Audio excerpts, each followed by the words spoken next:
Well, I finally made it to my first job today. It's been quite the snow day. We got ourselves a GMC Acadia. I don't know what year this is, 2008 maybe? Something like that. Yeah, probably 08, 09, 2009. Guys, we got a used body control module on this. Apparently it has a water leak. I don't know the details, I really don't. A couple technicians have been working on this. So somebody told me that there's a water leak. Based on my experience, usually I look down in here like this. I don't see any water. It looks good to me, but hey, let's go ahead and turn the key on, see what we have. And it's dead, this doornail, so that's not the problem. I can tell you that right now. Gonna have to see if they want to pay me to go and diagnose this. I was actually gonna go and try and start programming it, but let's go ahead and click on connect vehicle. And it says connect to DLC. I thought I was connected here. Oh. Gotta be smarter than what I'm working on. I didn't connect the tool here. All right, let's go ahead and hit this, and we'll hit connect. But with the key on, we got nothing. So I think we ought to put the original body control module back in there and start from scratch. I'm going to see if they want to pay me to diagnose this. Well, I have not located the manager here, but I can tell you this thing's a mess. These things are real common for water leaks down here. I know there's a connector somewhere back on these things that will fill up with water and cause all kinds of problems. So probably got something going on somewhere. Oh, here's the green. There's the green. I don't know if you guys can get a whiff of this, but that's just got green powder falling out of it. That's no good. Uh-oh. What is all this nonsense? Oh, man. Well, I'm here. Are you going to pay me for a trip or pay me to diagnose it? Try to. Okay, so when I went over there and messed around with that connection, right over there, this thing sprang to life. So let me see if I can pull a VIN off of it.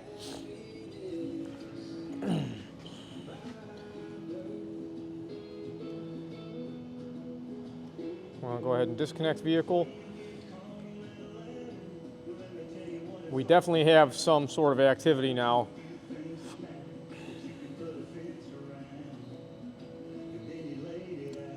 So before we tried I did, so we had nothing. I can hear as the scan tool's connecting and disconnecting, the throttle body's clicking. So let's try this again.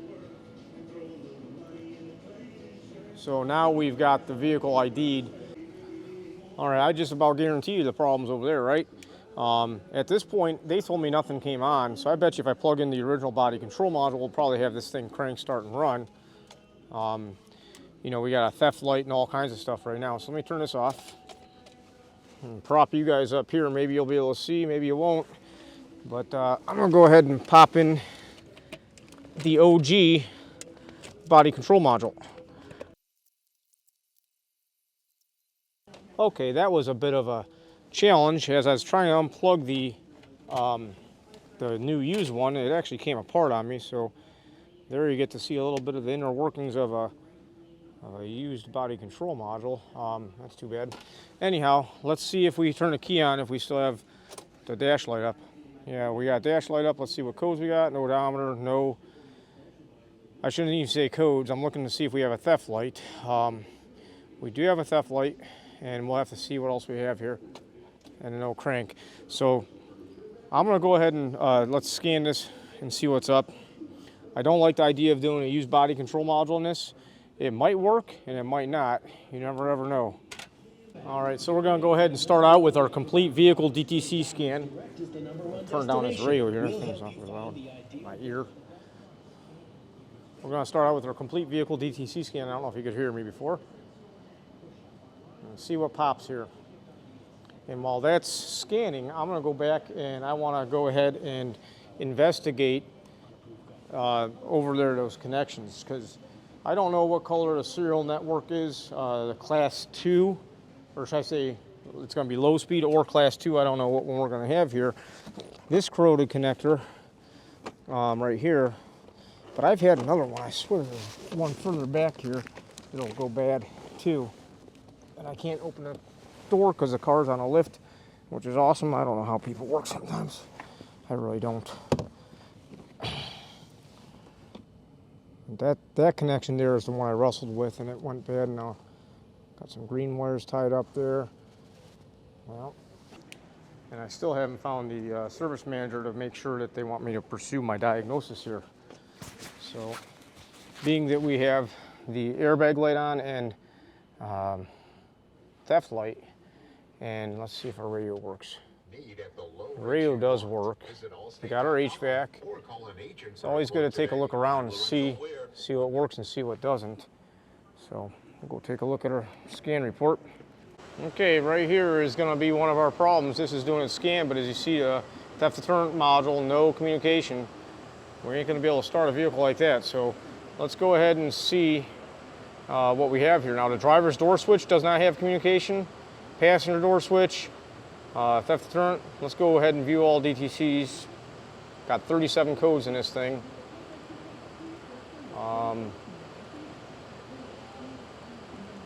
I'm looking for active codes. There we go. So like failed current device ignition, circuit accessory, short ground or open. So lots of stuff happening here. I think we ought to be checking that out. Now guys, I love looking back at my thought process on the fly. I don't do a great job of communicating what I'm thinking. I'm getting better at it as I go here, but what my brain was thinking was when I wiggled those that one connector and the vehicle sprang to life, I heard, I basically had a key on, I wiggled it, I heard a dash start ding, and I heard all kinds of clickety-clack. I knew the vehicle was online at that point. When I see these codes like this 1325 right here, I'm thinking that, well, all these other device power low codes or ignition low codes might all be related to that circuit, which that's one of our problems, as you'll see.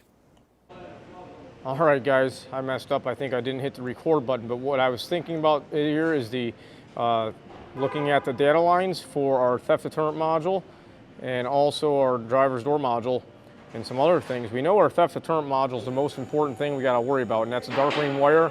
I opened up a new tab here, and here is our theft deterrent module, a complete module. And we have a box all the way around it. That's the complete module. So there's our dark green serial data. We got to be checking out for a ground and then 2 powers. Now what I want to show you here is this power, this ignition voltage here, and also this power. Both come from a 2 amp fuse, so it goes up through here. This is kind of confusing the way to do this, but this 2 amp fuse powers up both of them. So I bet you if we get that fuse in there, well, we might be all right. Let's take a look at the IP fuse block behind right side of the dash, 2 amp. Well guys, all I can tell you is if you own one of these vehicles and you ever got to change fuses, you won't have an appreciation for the until you have to get up there. I mean, it's a joke. It really is. Anyhow, I guess I'm just frustrated. All the 2 amp fuses that are there have no voltage. I think there's an owner's manual here somewhere. Let's take a look at the positions. I see 2 places where fuses might be missing. So there's a small possibility maybe it's got a missing fuse. Next stop is going to be figuring out where the power comes from for all those fuses. Fuse block, instrument panel fuse block, 590. All right. So this is nice. Look at this. They don't even tell us the amperage of the fuses anymore. Wow. Guys, fine quality automobile, really.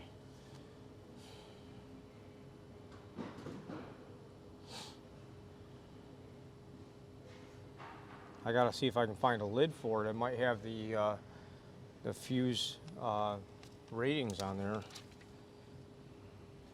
but this is no good. This is definitely where I'm at. That 2 amp power mode fuse is what it's called, power mode. It is hot all times, so I did not have juice going to it, and so I did remove the fuse because I could not be sure that I was getting on it, but I didn't have any voltage there. I'm going to double check that right in the middle there. It's 1, 2, 3, 4, 5 up from the middle row. And just so you know, I am testing my meter before I go testing things. Now, being that we do not have power at this 2 amp fuse, I'm going to double check it because it's really hard to get to and check, but I don't think we have it on that 2 amp fuse. And I want to figure out where this comes from. We go to our power distribution here. This is the color diagram, so you're going to see a lot of stuff here. And we're going to basically be looking for our IP fuse block that has the 2 amp fuses in it. Here's our power mode fuse right here. Oops, I didn't want to click on that. There we go. Power mode fuse right here. This goes to the ignition switch. Where's the other end? Goes to our theft deterrent module, just like that. So this is the right circuit. Let's figure out where this guy comes from. And that comes from the battery fuse 50 under the hood fuse block. Now, being that our radio is working and some other functions are working here, I don't think that we have an issue with that big fuse or this circuit here. So at this point is where I really started to think in my head, I got an issue here. Either I'm not testing properly as far as my ground connection is not good, or my actual probe is not testing the fuse properly. And looking at that, just like I said, when you see that the radio is all powered up, if these other components are powered up, the chances of having an open in a fuse block, it's possible, especially on a GM. We see that sometimes. But I really had to go retrace my work at this point. We may have ourselves an issue internal here. I got to poke around better. Let me make sure I have a good connection. Those little fuses are super small and hard to get a bite on, if you know what I mean.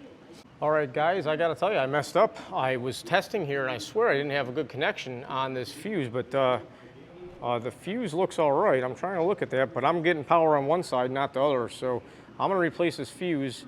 It does appear to be okay, best I can tell. Let me see. All right, I just popped in another 2 amp fuse up there. You can probably see the oddly shaped one. That's the one we're doing. So now let's go ahead into our body systems. I'm going to take a look at our theft deterrent module, and we're going to see if it came back online here. Let me go turn the key on.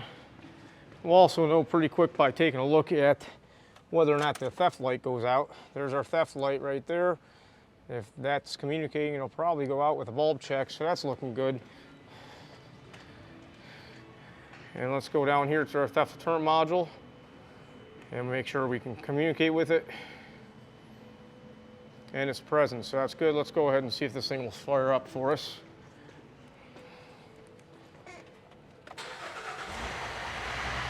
There it goes. Hasn't ran for a minute. All right, so this thing just needs to get buttoned back up. I'm going to recommend that they bypass that connector there and maybe wiggle wires around and see what else is going on. You know, there's other codes and other lights, but this thing just needs to run from what I hear. This was an interesting problem because we are fighting multiple problems. That's what makes things complicated. I think the technicians that were working on it were kind of like chasing their tails because of that one bad connection. I'm really thinking that that one bad connection is probably the whole problem with the vehicle. And then probably during testing, somehow that 2 amp fuse got blown. And then also, once they put the used body control module in, you know, the vehicle won't start. Even if they do have the vehicle power up, it's not going to start. So I don't know how the vehicle got to this point, but the good news is we got it fixed. Now I want to tell you my learning points. Like I said earlier on, when I had all those power mode codes, this thing had so many codes, really I was concerned with the theft deterrent module not communicating. I thought that was the most important thing to investigate. Now, if I would have looked at those other codes, I could have probably got to the same conclusion that that 2 amp fuse was blown. My problem was I did not have a good connection on those fuses. Those fuses are real tiny. I mean, it's really hard to get a good connection on them to test the backside of them. And also, when we get a little bit of corrosion on those fuses, it's really difficult to push on there and get a good connection to read the voltage with your meter.